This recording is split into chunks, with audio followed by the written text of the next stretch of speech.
membacanya flow-nya itu dari kiri ke kanan ya. Jadi yang pertama adalah konten dan media komunikasi yang sesuai diidentifikasi berdasarkan kebutuhan organisasi. Nah, kalau kita bicara konten ya, apa aja sih biasanya konten yang kita susun untuk disampaikan kepada karyawan? Ya, tadi kita udah bicara soal sosialisasi dan sebagainya, betul nggak? Ya, nah, ya kontennya apa? PP atau PKB, betul nggak? Ya, PP dan PKB. Yang lain apa? Mungkin pengumuman-pengumuman, betul nggak? Pengumuman-pengumuman. Ya. Nah, sekarang kalau kontennya itu PP atau PKB, medianya apa yang cocok? Nah, kalau pengalaman saya dulu di awal sekali saya kerja tahun 90, saya lihat perusahaan tempat saya kerja dan mungkin juga yang lain. Ternyata media yang dipakainya itu papan pengumuman itu, ya. Di tempat Anda ada papan pengumuman, masih pakai papan pengumuman nggak? Ya. Di saya Atau cukup masih Pak dewa? Dadang. Masih ya. Ya, apalagi pengumuman nilai ya Bu ya, mau nggak mau ya. Tapi sekarang udah digital tuh. Saya kan ngambil S3 nih di Unpad. Jadi tinggal masuk ke web tuh, Bu Leli. Jadi munculnya di situ. Apalagi juga banyak banyak yang online kan ya. Ya, nah, jadi sekarang udah digital sih sebenarnya. Nah, saya kira mungkin kalau di perusahaan ya, konten yang paling menonjol tuh PP, PKB, SOP, pengumuman ya kan. Ya, mungkin yang masih banyak dipakai apa papan pengumuman itu. Yang lain mungkin apa lagi? Ya, mungkin audio. Ya, tapi kan audio sifatnya adalah pengumuman yang sifatnya sesaat ya, paling-paling ya. Misalnya eh, manggil orang gitu ya, atau pengumuman tentang misalnya kapan libur atau besok libur apa enggak gitu ya, jadwal kerja kayak gitu ya. Kalau yang saya alami di tempat saya pertama tuh, saya lihat ada papan pengumuman. Papan pengumuman tuh ada yang di sifatnya publik di halaman pabrik ya. Ada juga yang di internal tuh, di gedung A, gedung B, gedung C begitu. Ada juga papan pengumuman. Nah, itu kalau kita bicara konten atau pesan yang sifatnya satu arah ya, satu arah dari perusahaan kepada karyawan. Tapi sebenarnya ada juga pesan yang satu arahnya bukan dari perusahaan ke karyawan, tapi dari karyawan ke perusahaan. Kebalikannya tuh. Apa yang populer tuh? Kotak saran. Betul nggak? Kotak saran. Ada yang masih pakai kotak saran? Masih, Pak. Masih? Nah, sekarang mah udah diganti sama Google Form sekarang. Ya, Ya nggak? Udah diganti sama Google Form. Atau web. Jadi di website kita ada fitur di situ ada fasilitas kalau karyawan mau memasukkan informasi, laporan atau pengaduan ya, masuk ke situ gitu. Ya.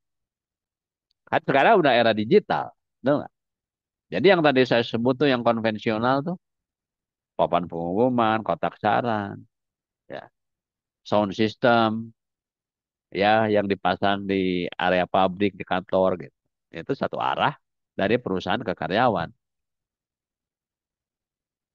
Tapi kalau yang dari karyawan ke perusahaan mungkin masih ada yang pakai kotak saran, mungkin ada yang pakai web, ya, mungkin ada yang pakai Google Form misalnya, populer juga kan, Google Form.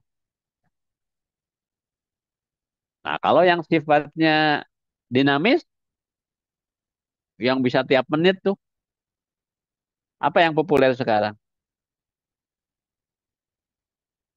Grup WA, betul nggak? Kayak yang punya kita tuh, grup WA. Dan itu dinamis, ya. Nah, jadi yang dimaksud di sini konten dan media komunikasi yang sesuai diidentifikasi berdasarkan kebutuhan organisasi. Ya, jadi kita tentukan kita punya beberapa pilihan ya. Medianya itu dari mulai papan pengumuman, kotak saran, website, Google Form yang kita bikin oleh perusahaan, masuk juga ke server perusahaan, ya.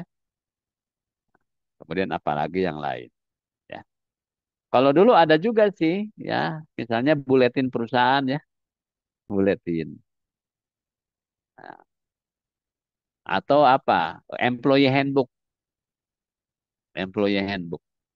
buku pegangan karyawan. Kayak dulu mah kalau di waktu kuliah kan ada juga buku mahasiswa tuh, atau buku pramuka kalau Anda pernah di pramuka itu, ya nggak? Di dalamnya itu kan segala macam aturan main itu standar-standar ada di situ. Ya. Nah, dokumen PP juga bisa masuk di employee handbook itu, bisa masuk di situ. Ya, dibagikan kepada seluruh karyawan. Tapi ya itu perlu anggaran besar itu nyetak itu, ya nggak? Kebayang kan kalau karyawan kita berapa? Ribuan orang lah. Kalaupun hanya dikasih level sampai level supervisor kan lumayan juga. Kalau sekarang kan sebenarnya udah serba digital ya. Nggak, kayaknya di tempat saya juga nih udah nggak ada mesin fotokopi itu. Udah nggak ada. Kalau di kampus mungkin masih lah ya, masih ya. Tapi sekarang banyak perusahaan yang udah serba paperless gitu, Bu Leli ya. Udah serba paperless. Di Unpad juga banyak tuh kertas-kertas yang hilang itu. Tapi masih ada tuh profesor yang masih minta kalau bikin tugas itu mesti dijilid. Harus di print, dijilid itu masih ada ya. Ya, tapi sedikit sekarang udah mulai mereka juga udah serba digital lah ya. Nah, itu yang pertama.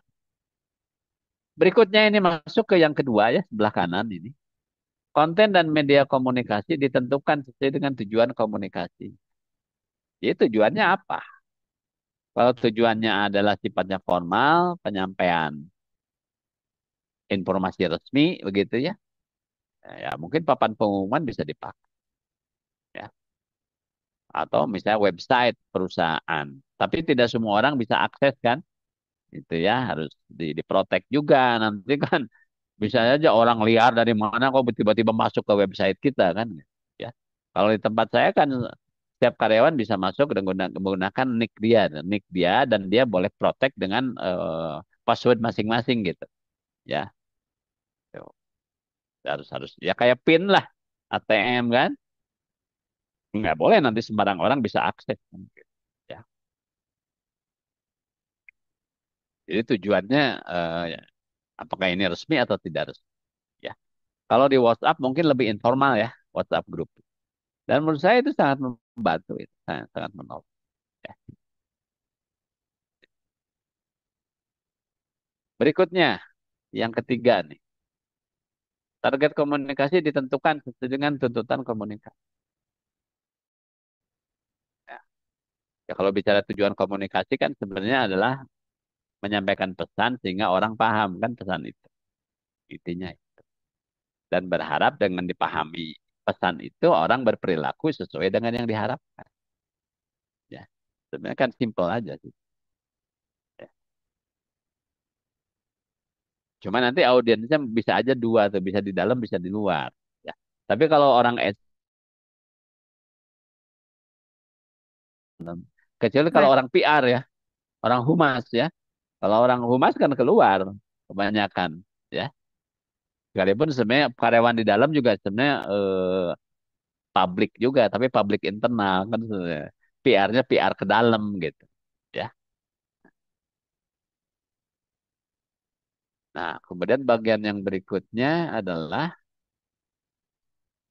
ini yang keempat, komunikasi dilakukan sesuai dengan SOP yang berlaku.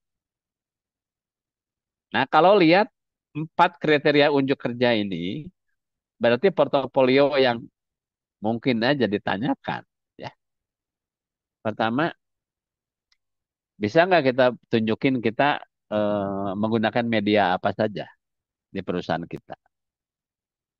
Jadi kayaknya nanti untuk upload itu Bapak Ibu coba keliling-keliling tempat kerja, masih ada papan pengumuman nggak? Potret. Nah, Itu udah portofolio tuh. Ya. Apalagi jelas terbaca isinya apa tuh. Ada mungkin peraturan perusahaan mungkin, ada pengumuman libur, ada jadwal kerja, ya kan? Ya. Atau kegiatan apalah, gathering apa di situ, ya. Jadi kalau ketemu papan pengumuman, ketemu kotak saran, ya, kemudian ada Google Form, di mana karyawan boleh menyampaikan laporan atau pengaduan, ya. Atau mungkin kita punya website perusahaan atau lembaga kita, di situ ada fitur di mana karyawan bisa akses dan menyampaikan laporan, menyampaikan pesan di situ, ya. Jadi itu adalah bukti portofolio bahwa kita menggunakan itu. Atau grup WhatsApp. Ya, saya punya berapa? Banyak banget grup WhatsApp di internal perusahaan by level, ya. Sampai kepada bipartit di mana di situ ada serikat pekerja juga saya ada grup grup sendiri gitu, ya. Konten dan media komunikasi ditentukan sesuai dengan tujuan, target komunikasi. Nah, berikutnya ini ada SOP nih. Berarti kita pun harus bisa ya menunjukkan juga SOP tentang komunikasi, ya, SOP tentang komunikasi internal, ya. Karena itu yang mengatur tentang bagaimana komunikasi di perusahaan kita itu dilaksanakan, diselenggara. Jadi sebenarnya saya fokus ke 4 kriteria unjuk kerja ini aja kalau kita bicara tentang komunikasi dalam organisasi. Ada yang mau ditanyakan?